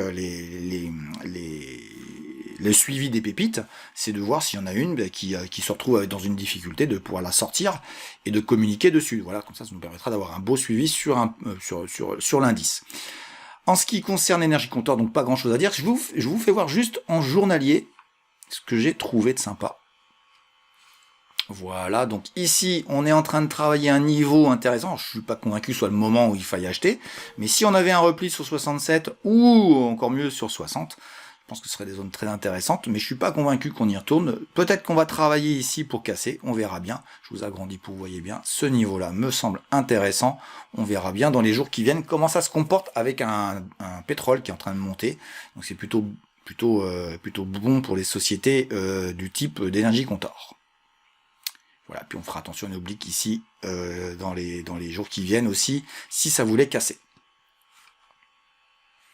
Voilà pour énergie comptor. Et on va parler d'une deuxième valeur qui pour moi doit rentrer dans l'indice, mais là par contre ça va être un petit peu original. C'est une société qui dont j'ai vanté les mérites sur Facebook, pas sur YouTube, mais sur Twitter, sur tous les réseaux où je suis, Ricardo Trading, vous me trouvez sur les deux réseaux, et que j'ai vanté dès le mois de janvier et qui est parti en bull run et qui est intéressante et qui est toujours intéressante et qui est toujours à des niveaux de prix que je trouve assez raisonnables et qui pour moi était un dossier vraiment fondamental. Alors pourquoi en janvier je l'ai pas rentré, c'est parce que hier j'étais débordé de travail et si vous êtes d'accord, je vais la rentrer a posteriori, mais enfin bon en tout cas c'est une valeur qui était super intéressante et je profite de cette émission là pour vous le proposer. Alors si vous n'êtes pas d'accord, vous mettez un commentaire voilà, et si vous n'êtes pas d'accord, je dirais que s'il y a des gens qui disent oui je triche un peu avec la vérité, eh bien je la mettrai pas, mais en tout cas cette valeur là je vais vous dire laquelle elle est et puis je vais vous faire le graphique très rapidement. C'est donc une autre valeur qui rentre dans l'indice, elle s'appelle OKWind et c'est encore une française, comme quoi en France on a quand même des valeurs intéressantes. Quand je vois tout le monde grogner après les OPA, non il y a plein de dossiers super intéressants. Puis moi vous savez je suis pas embêté parce que j'en ai plein d'autres à l'étranger, donc je suis pas embêté du tout avec ça. C'est ça aussi l'intérêt d'aller voir à l'étranger. Allez, donc OKWind, je vous fais voir le graphique très rapidement, je vous donne mon avis dessus. Donc voilà, OKWind sur le plan mensuel, donc c'est à partir de janvier, ici, juste avant que ça démarre, que j'en avais parlé. Donc c'est le prix d'entrée que je vous propose. L'introduction en bourse avait lieu il y a un an, autour de 10 euros. On est à 25. Et pour moi, c'est un dossier qui n'a aucune raison de baisser. Donc c'est pour ça que je vous propose de l'intégrer et de la suivre de plus près. En hebdomadaire, voici un petit peu ce que j'ai vu. Alors j'ai une oblique ici intéressante. Alors par contre je vais la mettre en pointillé parce que généralement les obliques haussières sur des mouvements haussiers pareils, il faut faire quand même aussi assez attention. On va la mettre en pointillé histoire de dire ça. Mais ce qui est intéressant, c'est qu'on est peut-être dans un couloir qui est un peu mal établi. C'est pour ça que j'ai mis une autre oblique ici qui est en pointillé et vous verrez bien ce qui se passe. Par la même occasion, je trouve que le niveau de 24,20 est assez bien travaillé et le niveau de 23 est aussi assez sympathique. Moi, je dirais que cet été, ce qui est intéressant, c'est qu'elle descende ici autour des 23 là et puis qu'elle nous donne un signal pour pouvoir rentrer. Si ça passait en dessous, il faudrait faire plus attention. Mais moi, j'y crois. Donc, si vous voulez bien, on va la rentrer de telle manière à ce que OKWind puisse nous permettre de profiter de toutes ses qualités. Donc deuxième pépite à rentrer, mais là c'est vous qui décidez, c'est vous qui me le dites en commentaire par rapport à ce que j'ai dit tout à l'heure. On va aller voir une autre allemande après Click Digital, on va aller voir Flatex. Voilà, donc Flatex c'est un petit peu en dessous le prix où je l'avais intégré dans l'indice, puisque je l'avais rentré à peu près à ce niveau-ci, autour de 10 euros. Elle est montée à 28 et puis elle a pris une claque phénoménale lors de l'année, la fameuse année 2021-22, pour se retrouver dans ces niveaux de prix classiques et habituels, je dirais, de manière fondamentale. C'est le niveau de prix que Flatex a habituellement, mais je trouve que c'est pas très cher, donc c'est pour ça que c'est une société qui va rester dans l'indice, parce que je trouve à un niveau de prix plutôt modéré, même si je trouve que la résistance ici sera compliquée à passer. Je pense toujours que ce dossier peut redonner un allant positif à son cours. Alors au niveau graphique, on a un couloir ici qui a été bien marqué depuis quelques semaines sur le dossier, on voit la borne basse, la borne haute. On est en train de travailler dessus, et qu'est-ce qui s'est passé? Une réaction nouvelle du marché qui est en train de se mettre en place pour aller chercher peut-être de nouveau le niveau de 10,30, peut-être par exagération le niveau de 11,20. En tout cas voilà, moi je trouve que le dossier est toujours intéressant. Vous devriez trouver des points d'entrée dans les semaines qui viennent. C'était peut-être un point d'entrée il y a quelques jours, par ici ou ici. Bon, bah voilà, c'est trop tard, mais vous inquiétez pas, il y en aura d'autres. Il y a toujours des opportunités sur les marchés. Voilà pour Flatex de Giro, qui est une sorte de néobanque allemande et qui fait aussi du brokerage. Un brokerage, c'est quoi? C'est simplement qui permet de faire des ordres en bourse et qui permet d'acheter des actions en bourse avec notamment le broker qui s'appelle De Giro, que vous connaissez peut-être. Donc c'est pour ça que la société s'appelle pas Flatex d'ailleurs, elle s'appelle Flatex De Giro. Allez, on enchaîne tout de suite après avec Grupo Ecoener, on part en Espagne. Ah bah oui, ça va être un grand tour d'Europe aujourd'hui. Grupo Ecoener, voilà, donc c'est une société, voici en mensuel son graphique, donc on voit encore que c'est une société qui est très très neuve. Alors oui, c'est l'indice des pépites, elles sont toutes dans la rivière et on espère qu'elles vont toutes sortir, mais ce n'est pas le cas. En tout cas, c'est ce que je recherche et moi j'ai trouvé que cette société était vraiment intéressante, à un niveau de prix qui était un petit peu inférieur à là où on est aujourd'hui. C'est ça qui est intéressant, c'est que si on arrive à trouver une société qui a peut-être de l'avenir avec un prix modéré, eh bien ma foi, ça peut être des opportunités très intéressantes. On va aller voir en hebdomadaire tout de suite, ça sera un peu plus pratique pour pouvoir commenter le graphique. Donc voilà, moi je l'ai rentré de mémoire avec vous, ça devrait se passer par ici ou par ici, au début de l'année, ou par ici, en tout cas c'est vers le niveau de 4,50 €, on est à 10% plus haut. Et ce qui est super intéressant, c'est qu'on a cassé enfin cette oblique qui a duré quand même 6-7 mois, même ou presque une année, et on l'a cassé vers le haut, et c'est super intéressant. Il était temps, on arrivait en fin de figure, donc il était temps que ça arrive, et je dirais que bon bah moi j'ai profité, je cache pas du dossier, et puis je suis toujours dedans, mais on aura dans le futur peut-être un intérêt à aller chercher, alors je sais pas comment ça va se passer ici, d'aller chercher le niveau de 6,60 qui est finalement pas très élevé. Et ce qui m'intéresse beaucoup dans Grupo Ecoener, c'est que si ça travaille ici, que ça part en bull run, on aura eu un prix d'achat qui sera historiquement bas. Faut savoir que quand je vous en parlais, c'était vraiment un dossier que je trouvais très peu cher. Voilà. Donc pas grand chose à rajouter, j'en ai parlé il y a très peu de temps sur Grupo Ecoener. On est aussi dans le photovoltaïque, et puis le photovoltaïque je crois essentiellement d'ailleurs, mais aussi mais dans les îles et dans toute la partie hispanique, ce sont des gens qui bossent avec les hispaniques, enfin les gens qui sont de langue hispanique, donc voilà, dans des pays un peu différents, et eux aussi doivent respecter les accords de Paris, donc il y a du business aussi à faire dans ces pays-là, un petit peu l'Amérique du Sud, etc., Amérique centrale. Donc c'est quand même une boîte intéressante pour être présent sur cette zone sans être non plus exposé aux monnaies locales. Voilà, ils savent très bien le faire au Grupo Ecoener sans nous. J'enchaîne sur une autre espagnole qui s'appelle Olaluz. Alors Olaluz au niveau mensuel, c'est une société qui est assez neuve, puisqu'elle est rentrée en 2019 sur la côte de Madrid, et j'en ai parlé, elle est rentrée dans les pépites plus ou moins à ce niveau ici. Ensuite, elle a fortement accéléré, donc j'avais bien vu l'intérêt qu'on pouvait avoir pour ce dossier-là. C'est une société qui était un peu l'équivalent de Mint, et qui faisait de la distribution électrique et de gaz.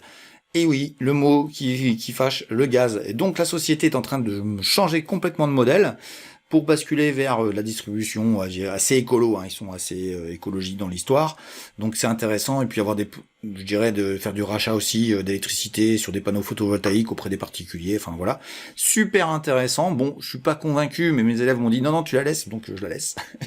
Je laisse, mais je suis pas convaincu que le dossier remonte avant un certain temps, parce que la mutation elle coûte de l'argent, etc. Donc je suis pas convaincu que le dossier remonte d'ici là. On va quand même faire un petit peu de graphique pour que vous ayez une information complète sur le sujet. Ce qui est super intéressant, c'est qu'elle est en train de travailler ici son niveau historiquement bas, qui est le niveau de 4,83 €, et il y a des petites obliques qui peuvent être respectées, qui seront, alors là elle est support, mais ici elle serait résistance, puis ici aussi, mais il y a du trading à faire. Voilà, ce sont les pépites à trader de Ricardo, et ça peut être aussi en mode investissement quand on sait faire du money management. Tout ça, je l'enseigne à mes élèves. Pour ceux qui écoutent la vidéo, je suis pas convaincu que vous ayez tous les capacités et les compétences pour le faire, mais en tout cas, ce dossier-là peut être intéressant un jour. Je pense que c'est trop tôt, et méfiez-vous, je pense que passer en dessous le 4,86 € et ça partirait beaucoup plus bas. Donc voilà, elle pèse très, très peu dans l'indice, donc elle pèse pas grand-chose. Si parfois j'avais trop de dossiers à rentrer et que elle me gênait, je la sortirais, mais bon, pour l'instant je vais la laisser dans l'indice. On verra bien si elle sort un jour, mais pour l'instant je la laisse, je fais plaisir à mes élèves, mais je suis pas d'accord avec eux, qu'on soit d'accord. Allez, on enchaîne sur une valeur qui va, là, je sais que vous l'attendez toutes, parce que ça fait très longtemps que j'en parle, et qu'elle a enfin décollé. On va aller voir le dossier. Carl Ray. Et voilà Carl Ray qui se présente à nous. Elle est rentrée dans l'indice des pépites ici à la cassure à 24 euros. Elle est enfin en positif. Ça fait longtemps qu'elle était, qu'elle était en négatif. Enfin, elle est partie très très fort au moment où on a vraiment cru dans le dossier. Et puis lentement, on s'est rendu compte qu'ils avaient du mal à déclencher. Ils avaient du mal à vendre leurs produits. Et j'avais fait une vidéo que je vous invite à aller voir. Je vous mets tout de suite le petit encart de la vidéo que j'avais faite sur Carl Ray. Et j'avais donné ce plan qui s'est avéré être le bon. Parce que nous étions au niveau de ce prix-là, à peu près au niveau de ce prix-là, et j'avais donné cette oblique qui était très intéressante, et ma foi, on y était presque. Je crois que ça s'est passé ici, et on était presque. C'était le tout début de la chaîne, hein, j'étais un petit peu encore timide, mais voilà, c'était autour de 15, et on est arrivé à 15,50, et c'était le point bas. On est maintenant à 31, elle a fait x2, et je ne peux que me réjouir qu'une pépite sorte enfin de la rivière, voilà, et j'en suis très très heureux. Par contre, je vais quand même mettre quelques bémols. On va continuer quand même vite fait le graphique pour dire voilà, moi depuis que, alors on va dire c'est suite au résultat de Nvidia que Carl Ray s'est mis à accélérer puisqu'elle était autour de 18 euros et elle est maintenant à 31 et rien ne l'arrête. Je vous cache pas, stupéfait par la réaction du marché face au résultat de Carl Ray. Qu'est-ce que autant je crois en Carl Ray, je crois dans sa technologie, c'est une pépite, c'est que 20 valeurs en Europe, hein, donc si je vous dis que c'est une pépite, c'est une pépite. Bon, il y a énormément d'achats là, hein, qu'on soit clair, hein, on voit qu'il y a un énorme volume d'achats qui est fait dessus, tout le monde y croit, tout le monde est à fond dedans, tout le monde est amoureux. Ouais, bon, moi je l'aime depuis longtemps, mais j'ai appris à être pragmatique. Le niveau de prix où elle est là, il y a des gens qui sont en train d'acheter, hein, si c'est monté là, c'est qu'il y a des gens qui achètent. Hein. Je vous ai mis des petites résistances rouges là. Alors celle-ci ici a duré des années, enfin oui, 3 ans. Bon, elle est obsolète. Hein, tiens, voilà, on va l'enlever. Mais comment vous dire? Je suis pas en accord total avec ce bull run. Alors ça peut parfaitement partir encore plus loin. Si vous êtes dedans, c'est bien, tant mieux. Vous gérez vous faites du trend following, tout va bien. Mais si c'est pas le cas, moi je vous invite à être très vigilant. Personnellement je suis pas dedans, donc voilà, moi j'attendrai d'autres niveaux. Je vous en ai mis, hein, le retour sur le niveau de 24 peut être intéressant.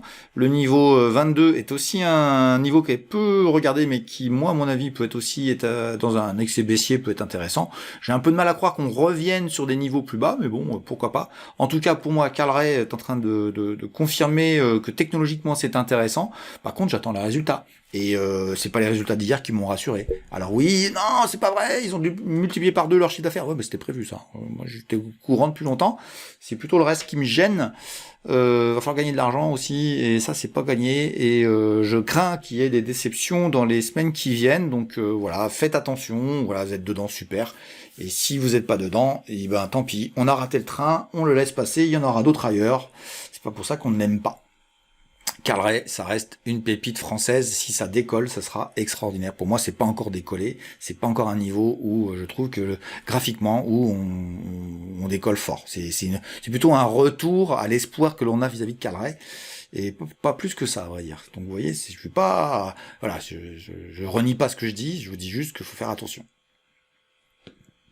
On va aller se promener dans un pays qu'on a intégré il y a peu de temps dans l'indice. C'est la Finlande.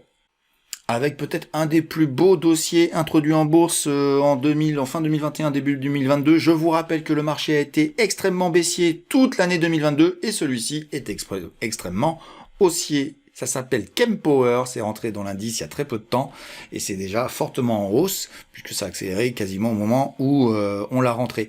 Alors à vrai dire, je vais vous mettre le mensuel en parenthèse puisque c'est plutôt en hebdomadaire que c'est intéressant. On a un superbe couloir qui est pour l'instant respecté. On est plutôt en haut de celui-ci. On est plutôt dans l'idée que ça va aller chercher peut-être un peu plus bas, aller chercher le bas du couloir. Ça peut respirer, hein, franchement. Hein. On est parti de 8, on est actuellement à 33. C'est un dossier extraordinaire. Donc voilà, revenir ici, ça pourrait être super sympa. Allez, je vous tire une petite oblique qui est peut-être, hein, mais attention, hein, avec Kempower, faut faire attention, mais celle-ci, allez, je vous la mets en pointillé. Hein, Voilà, pas plus, hein, voilà. Elle pourrait faire office, voilà, de latéralisation, ça pourrait être sympa pour casser ensuite, et ça deviendrait un point d'entrée dans le futur. Et on serait en octobre, tiens, ici, ce serait sympa. Voilà pour Kempower, vraiment un dossier magnifique, qui fait de la recharge, qui travaille sur la recharge des véhicules. Donc voilà, on est dans le move absolu, même si moi à l'avenir je pense qu'il y aura plus de chargeurs, mais c'est mon avis. En tout cas, Kempower fait ça et ça a l'air assez intéressant. On revient en France avec une vieille pépite que je ne renierai pas parce que c'est un dossier que là je peux le dire, j'étais le premier à en parler. De manière assez intensive et il est parti vers le nord et je ne renierai rien sur ce dossier. Et le dossier en question, c'est vraiment une belle fierté pour moi parce que je comprenais pas pourquoi il montait pas. C'est la Française de l'énergie. La Française de l'énergie, je vous en ai parlé autour de 20 €, c'est-à-dire ici. Ici, et on peut pas dire que le timing n'a pas été bon puisque on est monté en ligne droite à 68, hein, fois 3,5, et puis on est retombé de manière assez surprenante, enfin si, il y a de bonnes raisons pour lesquelles ça a diminué, mais on est tombé autour de 33, et maintenant on est repassé en haussier. Alors ça va retravailler un petit peu, on voit bien que la bougie ici en train de reconstruire quelque chose d'autre, mais en tout cas ce qui est intéressant sur la Française de l'énergie, c'est que c'est un dossier qui pour moi est un des plus beaux français, et je ne renierai rien de ce que je vous dis. En hebdomadaire, on est peut-être malgré tout dans une phase de redistribution qui nous ramènerait le dossier vers les 30, alors là ce serait pour moi un point d'entrée super intéressant. C'est pas gagné qu'on y aille. En tout cas, il y a des gaps qui ont été ouverts ici. Il y en a encore un ici aussi. Il y en a un qui vient d'être rebouché, mais il y en a un ici qui a été ouvert et qui, pour moi, doit être travaillé. Donc voilà, on se panique pas, on a le temps sur un dossier comme ça. Mais c'est vrai que quand on était à 20, il n'y avait pas grand monde pour aller vanter les mérites du dossier. C'est franchement, voilà, et c'est parti pleine balle. Voilà, donc pour nos amis la Française de l'énergie. Alors Française de l'énergie, c'est quoi? C'est de l'activité gaz. Ils ont du gaz qui transforme en énergie, qui vont chercher dans les houillères du Nord. C'est assez peu exploité et sachez que l'exploitation à grande échelle n'est pas prévue du tout, donc c'est pas sur ça qu'il faut s'intéresser. C'est d'abord une société qui fait du photovoltaïque et de l'énergie renouvelable par le biais de l'éolien, et ils ont un business model qui est très rentable et très intéressant et qui est beaucoup plus intéressant que nos amis, non je les citerai pas, on cite que des belles valeurs aujourd'hui, on parlera pas des mauvaises. En tout cas en France c'est le meilleur dossier avec OKWind dans la chose, qui me paraissent les deux dossiers les plus intéressants, et pour l'instant ils ont donné exactement ce que j'attendais de leur part, c'est-à-dire des belles plus-values, et j'en attends d'autres dans le futur. Alors je répète quand même que ça peut être invalidé à tout moment à cause d'une news qui tomberait et qui ferait invalider ce que je viens de vous dire, et c'est valable pour tous les dossiers à tout moment. Je ne suis pas devin et je ne fais que constater les choses pour l'instant. Le constat est que la Française de l'énergie est un dossier extraordinaire, et ça fait maintenant près de 2 ans que je vous le dis. Allez, j'enchaîne avec la suite. Mais quel est ce graphique si impressionnant? Eh bien, c'est une valeur que j'adore, qui est ma fameuse société qui fabrique des casques de vélo, enfin en tout cas des protections pour casques de vélo et de moto, qui s'appelle Mips et qui est cotée à Stockholm, une valeur scandinave extraordinaire puisque elle a été cotée, regardez bien, à 52 couronnes, elle est montée à 1200. Voilà, et elle est retombée à moins de 300, c'est impressionnant cette société, comment ça bouge. C'est la Scandinavie. La Scandinavie, quand on y va, il faut être costaud au niveau graphique, parce que je peux vous jurer que ça bouge, et ça peut bouger violemment. C'est la particularité de la Scandinavie. D'ailleurs, je fais une parenthèse macro. La Suède, ça va pas fort au niveau global, le pays va pas bien. Donc faites attention à la Suède. Ceux qui investissent sur Stockholm, c'est compliqué. Je trouve qu'Oslo est quand même beaucoup plus intéressante en Scandinavie actuellement, jusqu'à preuve du contraire évidemment. On va regarder en hebdomadaire, vous avez compris, résistance, on est dessus, autour de 500. Et en hebdomadaire, j'ai des petites choses à vous proposer qui sont assez sympas. On avait un couloir qui avait l'air de se dessiner, puis qui a été finalement cassé il y a peu de temps. Hop, j'agrandis pour vous faire voir, voilà. Donc on l'avait bien respecté jusqu'ici, et on pouvait augurer quand même que ici ça reparte. Alors c'est reparti de manière un peu abracadabrantesque, et je dirais qu'il y a un niveau ici 592 qui est un peu compliqué, mais c'est vrai que mensuellement c'est plutôt 550 qui gêne, donc on a du mal à le passer, on se fait renvoyer assez facilement dans nos 22, et vous regardez, et si vous regardez bien, vous avez des mouvements violents. Je vous le dis quand même, MIPS c'est violent, faut pas mettre des stops à 1% parce que sinon vous êtes sûr de vous faire dégager. Mais voilà, les gens qui savent pas, évidemment ils le font, ils perdent des sous, peu d'argent, mais ils en perdent tout le temps. C'est pour ça que je suis pas pour les stops, mais pour les invalidations de scénario. Donc bah voilà, celui qui est dedans, j'ai envie de dire, qui avait pris le point bas, bien lui a pris. Hein. En tout cas, ce qui est sûr, c'est que en dessous de 438, moi je dirais que c'est plutôt négatif. Il faudra faire attention de pas retomber sur les 300. Si ça repart vers le haut, écoutez, tant mieux. Moi, c'est un dossier que j'adore. Je continue à l'adorer. Alors, ils ont des difficultés, ils ont une année difficile à passer. On est en train de constater que elle est difficile, mais passer 1200, qui était très très cher. Hein, à 300, là c'était un peu vraiment exagéré. On a une correction, on a un rééquilibrage qui se fait. Pour moi, on va rester dans cette zone-là. C'est pas pour ça que je renie MIPS. Pour moi, MIPS restera dans l'indice. Elle était rentrée autour de 500, elle est justement à 500 et ma foi, MIPS reste une société qui se développe et qui a des beaux projets. Donc je ne désespère pas de ce dossier-là, de le voir repartir vers ses sommets historiques. Vous voyez, ça c'est aussi un dossier qui a fait très mal à l'indice.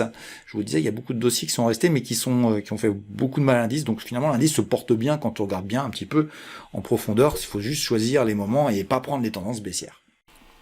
Allez, on va en Allemagne avec un dossier dans lequel je croyais fort et puis qui m'a fortement déçu, c'est The Naga Group. Le code c'est N4G, c'est coté à Francfort.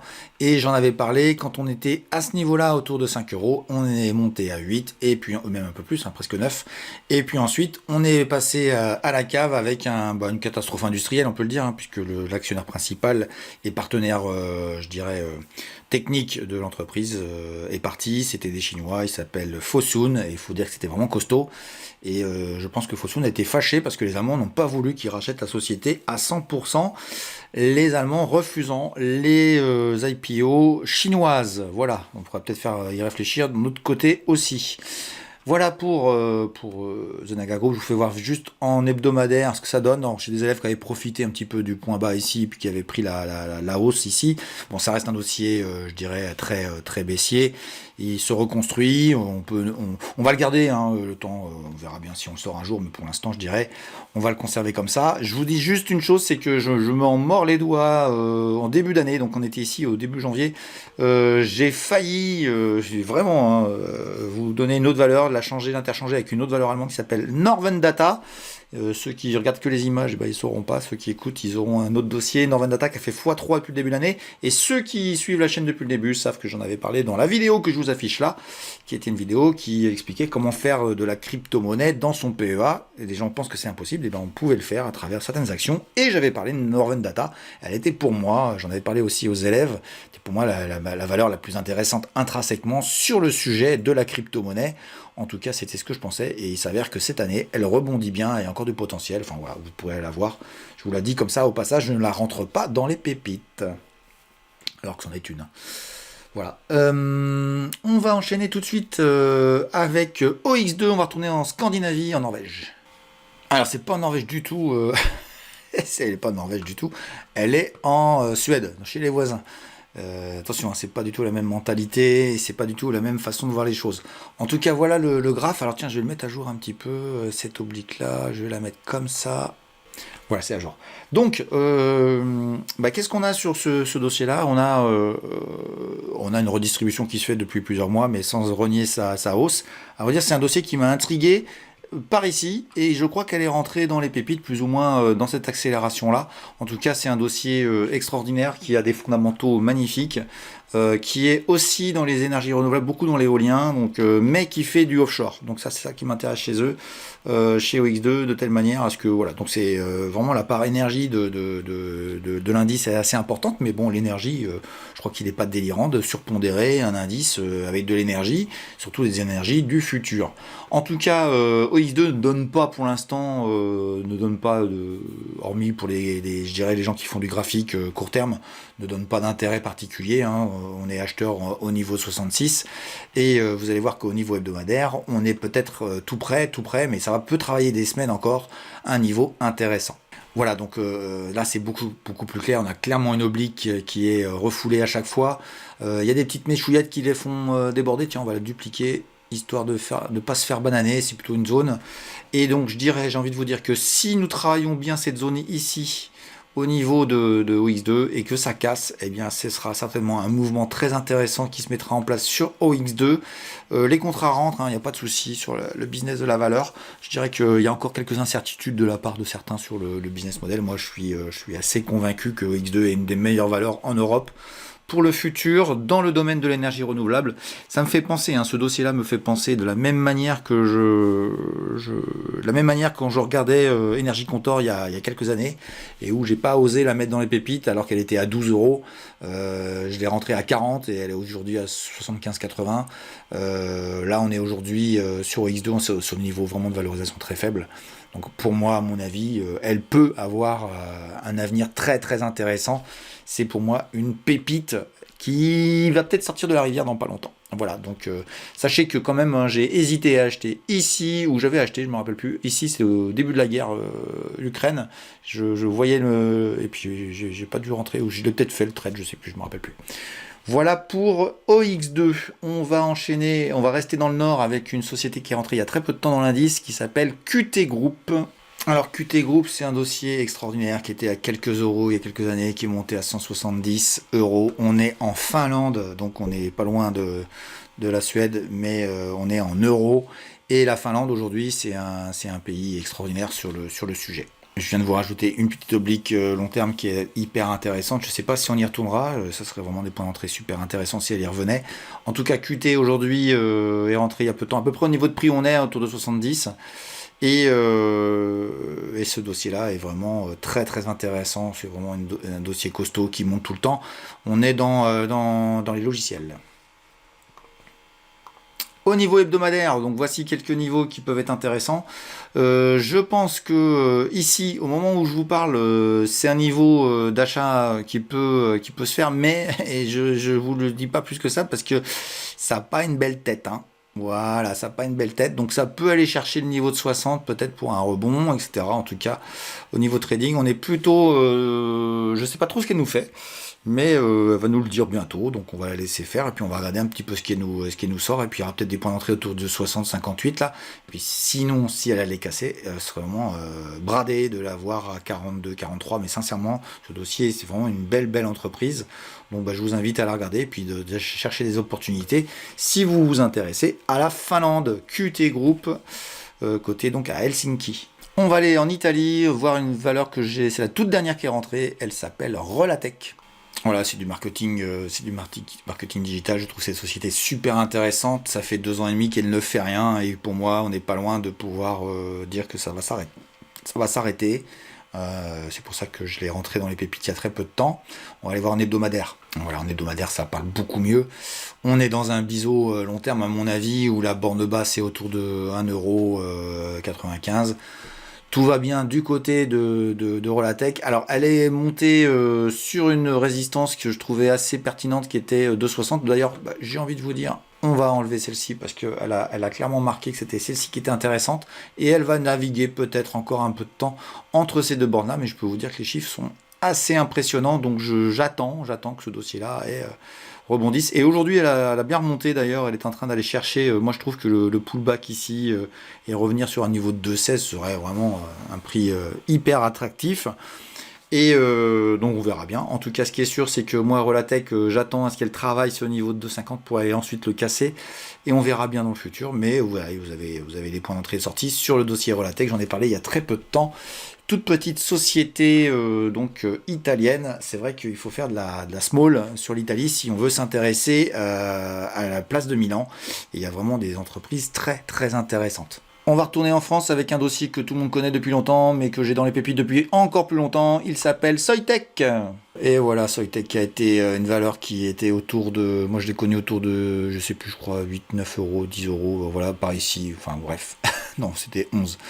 Elle est à 168 et je peux vous jurer que je vois pas pourquoi elle ne continuerait pas son aventure industrielle. Voilà, donc je vous agrandis un petit peu, c'est monté. Je me suis intéressé au dossier il y a un sacré bout de temps et elle est rentrée dans les pépites le 1er janvier par ici, je crois au début, oui, ça doit être par là. Elle est rentrée au tout début, au début 2020 dans l'indice, et elle est partie très fort, très très fort. Non, non, elle est rentrée en début 2019. Je l'ai gardée en 2000, c'est la plus vieille, on va dire. C'est tout à fait début 2019. Donc voilà, vous pouvez considérer que, et c'est toujours un superbe dossier qui a fortement pris une claque suite à la sortie plus ou moins programmée de Paul Boudre, le créateur de la nouvelle industrie qu'est Soitec. Et bon, bah voilà, j'ai pas trop compris pourquoi ça avait baissé. Et tout d'un coup, ça y est, c'est en train de se réveiller. On va aller voir en hebdomadaire. Faut savoir que ici, là, ça commence à s'exciter et dire ah non, mais Soitec c'est pas cher. Bah oui, je le sais que c'est pas cher et j'arrête pas de le dire que c'est pas cher. En tout cas, moi, ce que j'ai constaté, c'est que ici c'était un point d'entrée et c'est là où je suis rentré dessus et je n'ai pas lâché ma position. Donc je suis à plus, voilà, vous compterez, un plus 40.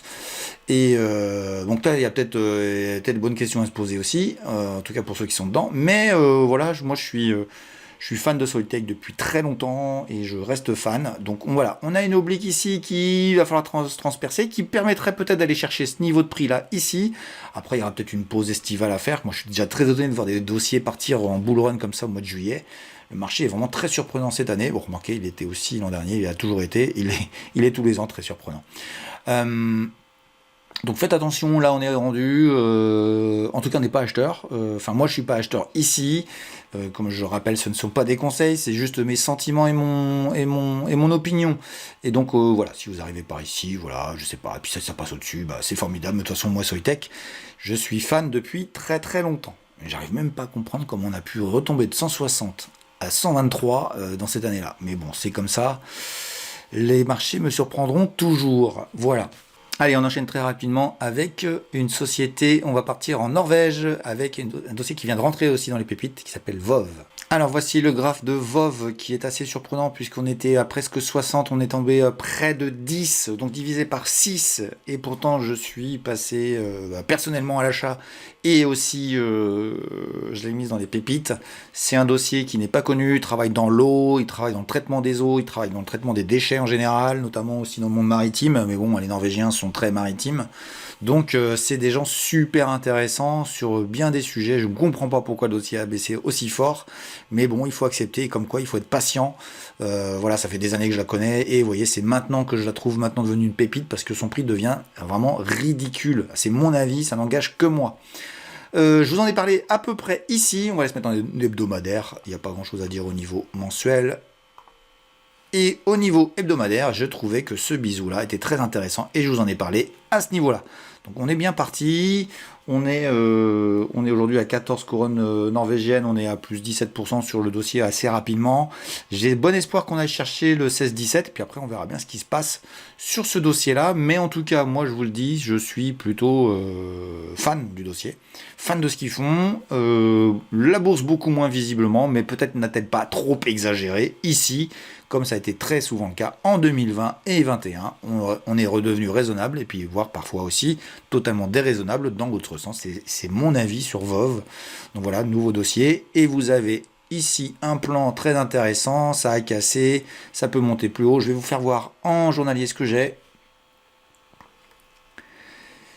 Voilà, je pense que si ça casse, et ça a l'air de vouloir, si ça casse, ça va vraiment partir. Sinon, ça pourrait revenir ici. Ce serait des points d'entrée très sympas. En tout cas, moi, j'adore ce dossier pour sa config graphique qui est assez propre finalement, et pour d'autres choses. Je m'étonne toujours de ce mouvement-là que je regardais et on se disait avec les élèves, mais qu'est-ce qui se passe sur VOV? On a cherché et on n'a rien trouvé, et on s'est dit, c'est un point d'entrée historique. Peut-être, peut-être pas. On verra bien.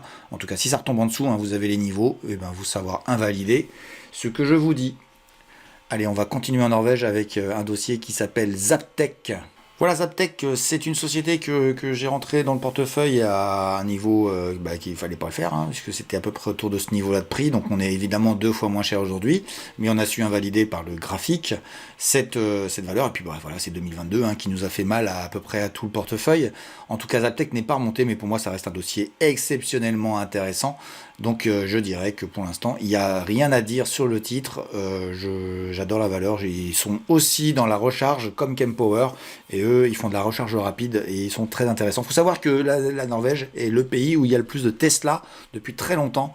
et c'est le plus grand nombre par rapport au nombre d'habitants. Donc voilà, ils sont déjà dans l'électrique depuis très longtemps. Au niveau hebdomadaire, alors il y a un niveau qui gêne, hein, c'est le niveau de 43, et puis je pense qu'on arrive pas loin d'un niveau qui est autour de 27, on est à 29, et qui me semble être intéressant. En tout cas, s'il y avait une petite aspérité ici, ce serait intéressant. Bon, moi personnellement, je sais pas si on ira, mais en tout cas, ce qui est sûr, c'est que Zaptec est pour moi un dossier qui n'a aucune raison de rester aussi bas à ce niveau-là. Donc on pourra retrouver très rapidement le 43 et puis peut-être un jour revenir vers les 70. En tout cas, pour l'instant, moi j'adore ce dossier-là. Il faut juste trouver un point d'entrée. Il est peut-être ici, peut-être pas, mais il est peut-être dans le coin. En tout cas, moi je reste convaincu que Zaptec reste un dossier incontournable sur la place européenne. Voilà pour ce dossier norvégien. Voilà, on a fait le tour des pépites et puis on a introduit déjà 2 nouvelles valeurs. On en a enlevé une. Je vous laisse voir toute la vidéo pour ceux qui ont voulu zapper et cru que tout allait être à la fin. Il y en a au milieu de la vidéo. Voilà, mais j'ai pas fini parce que c'était vraiment feu d'artifice et le bouquet final, ben le voilà. On va mettre 2 autres valeurs dans l'indice, on va les rentrer maintenant, donc ça va faire, à vrai dire, 4 valeurs qui rentrent dans l'indice et une qui sort, donc on va passer de 20 à 23 unités, il restera 2 places après. Et donc je vais vous proposer d'intégrer dans l'indice 2 valeurs dans le même secteur, mais dans 2 pays différents. La première sera française et la deuxième sera italienne. À vrai dire, dans le domaine des semi-conducteurs, je suis toujours à la recherche de dossiers qui peuvent monter. J'ai pas été très malin, j'ai raté un peu les hollandaises, hein, on les connaît tous, ASMI, ASML, etc. Mais voilà, je suis à l'affût sur d'autres dossiers au niveau de l'Europe et il se trouve que c'est plutôt, avec beaucoup de surprises, un dossier italien qui va nous intéresser. Mais j'en parlerai juste après, le dossier français que je vous présente tout de suite et qui est assez connu, mais qui me paraît intéressant à l'heure d'aujourd'hui et qui va intégrer l'indice à partir d'aujourd'hui. Alors je voudrais juste faire une petite parenthèse avant de rentrer sur ce dossier-là. J'ai dû tout refaire le 14 juillet, le jour même, parce que, à vrai dire, la valeur que je voulais vous rentrer, qui était une valeur, voilà, une valeur étrangère, je vais pas la citer, mais elle vient de subir une OPA à l'instant, cet après-midi. Donc je suis obligé de refaire la vidéo. C'est pour ça que vous la voyez un petit peu en retard. J'avais prévu de la lancer un peu plus tôt et j'ai tout repris pour pouvoir changer, parce que bah voilà, il y a une valeur qui vient de subir une OPA et qui était une valeur un peu perdue dans le nord de l'Europe, mais que mes élèves adoraient et que moi aussi, et il était temps de la rentrer, et une OPA est tombée aujourd'hui. Voilà, allez, c'est parti, on va regarder la première des valeurs que je vous propose. Donc voilà le graphique mensuel de la société en question. Donc c'est son cours depuis, je crois, son introduction qui était en 2018. À vrai dire, on n'est pas très éloigné de son prix d'introduction. C'était autour de 7-8 euros. On est actuellement à 10. On est passé par des phases un peu plus difficiles, mais c'est vraiment un dossier super intéressant qui me paraît pas très cher et qui a de belles perspectives devant elle. Voilà, une boîte costaud bien gérée. Enfin, bref, tout ce que j'adore dans les entreprises que j'intègre et qui est encore nouvelle entre guillemets sur les marchés et qui n'a pas encore donné, à mon avis, tout le potentiel qu'elle a. Et ce dossier s'appelle X-Fab Silicon Foundries, donc voilà, c'est français, et ma foi, je trouve le dossier hyper intéressant à l'heure actuelle et graphiquement. Voilà ce qui se passe. Il y avait une résistance au niveau mensuel qui était intéressante, et là on est en train de la casser. Je trouve que le mouvement ici est très intéressant, va agrandir.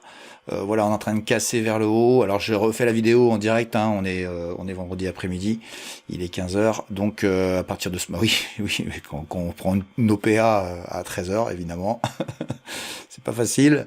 Donc ça part vers le haut, et donc X-Fab va rentrer dans l'indice, et je lui souhaite une belle vie, et puis j'espère qu'il y aura beaucoup de plus-value pour les gens qui s'intéressent à ce dossier-là. On a une oblique ici qui semble devenir un support, qui a été travaillé pas mal, on l'a un peu travaillé, et puis finalement on a décidé d'aller au-dessus, mais elle était bossée ici, elle a été retravaillée là, puis là ça a l'air de vouloir passer. Alors voilà, j'ai pas grand chose d'autre à rajouter sur le titre. Je pense que ce dossier-là a parfaitement la possibilité de monter fort.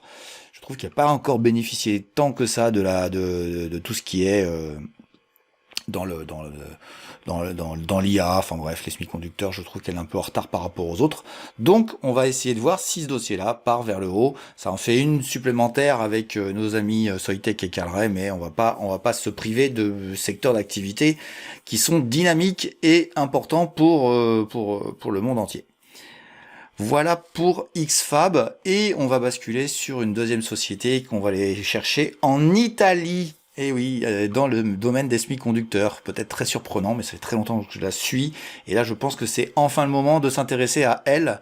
Et je vous dis tout de suite son nom, elle s'appelle LS. Et on va aller trouver ce dossier-là très rapidement. On va aller voir son graphique très rapidement. Alors LS s'appelle LS Semiconductor équipement, et voici le graphique qui est devant vous en mensuel. Donc, il n'est pas très joli hein, en soi-même, mais c'est une société qui est basée, elle est basée en Italie. Elle est active dans le domaine des systèmes de test pour la fiabilité et la qualité des composants microélectroniques. Donc voilà, c'est une société qui est pas vraiment fabricant de semi-conducteurs, enfin qui est à côté, enfin qui est dans le monde des semi-conducteurs, mais qui a aussi des interconnexions avec l'IoT, etc. Enfin bon bref, c'est de la technologie super intéressante, et moi je suis assez confiant sur le dossier. Surtout que j'en ai entendu parler par un gérant qui est rentré dessus, et qui est plutôt quelqu'un qui bosse bien. Donc ça m'a conforté dans l'idée que ce dossier-là était intéressant, et puis franchement dossier avec des chiffres qui me paraissent très bon pour l'avenir. Donc voilà, on va rentrer le dossier immédiatement dans l'indice des pépites. Donc on a sur ce graphique mensuel une oblique qui va peut-être nous gêner aux alentours des 2,80 € si ça remonte par ici, avant de pouvoir casser, de lancer un trend un peu plus long terme. En tout cas, ce qui est intéressant sur le dossier, c'est qu'on a touché un bottom et qu'on a l'air de vraiment bien respecter, qui est autour des 1,50 €. Donc à partir de ce moment-là, je dirais que il n'est pas inintéressant de rentrer le dossier dans ces niveaux de prix, sachant qu'il y a des belles perspectives concernant cette société. On va regarder un petit peu en hebdomadaire, on va voir qu'il y a encore du travail quand même, faut faire attention. Voilà l'hebdomadaire, donc voilà, ça a été rejeté cette semaine, ça a monté bien fort, puis ça a été rejeté, mais il y a du volume quand même. On est quand même dans l'idée, beaucoup quand même dans ce que je dis, dans l'idée qu'il y a du travail encore, faut qu'on soit d'accord, c'est pas fait. On est en train de positionner une valeur sur un niveau de prix, ça peut mettre des mois avant de réagir, et quand je dis des mois, je pèse mes mots. Donc à partir de ce moment-là, ça fait quand même une année que on est positionné ici. Donc entendez bien ce que je dis, il n'y a pas le feu, il y a largement de temps de quoi faire, et c'est pas la peine de se jeter comme des morts de faim. Personne ne sait que je parle de ça aujourd'hui, hormis quelques-uns que vous êtes à regarder cette vidéo, surtout qu'on est rendu à la fin, que généralement il y a déjà pas mal de monde qui a abandonné le navire. Alors, LS, on verra bien. 1,86 €, ça a l'air d'être son prix qu'elle va rentrer. Comme je vous le répète, je vous dis, j'ai été pris de court et j'ai dû refaire la vidéo à l'arrache parce que j'ai subi une OPA sur la valeur que je voulais rentrer. Voilà, donc en ce qui concerne LS, et j'espère qu'elle aura un bel avenir. En tout cas, voilà, une valeur italienne supplémentaire dans l'indice. Je suis très heureux d'avoir passé ce moment-là avec vous. C'était une grosse préparation pour cette vidéo-là, mais c'était vraiment sympa. J'espère que vous avez tous apprécié. Je vous mets 2 vidéos ici pour que vous regardiez un petit peu ce que je sais faire par ailleurs sur d'autres thèmes. Et puis j'espère que vous allez vous abonner, vous allez liker, vous allez profiter de ma chaîne encore longtemps. Et je vous promets plein de nouveautés à la rentrée. On continuera cet été à faire des vidéos tout de même. Et puis à la rentrée, on aura de nouvelles choses qui arriveront pour encore étoffer encore plus cette chaîne consacrée à l'investissement et au trading. Voilà, je vous souhaite un bon week-end du 14 juillet. Salut, à plus.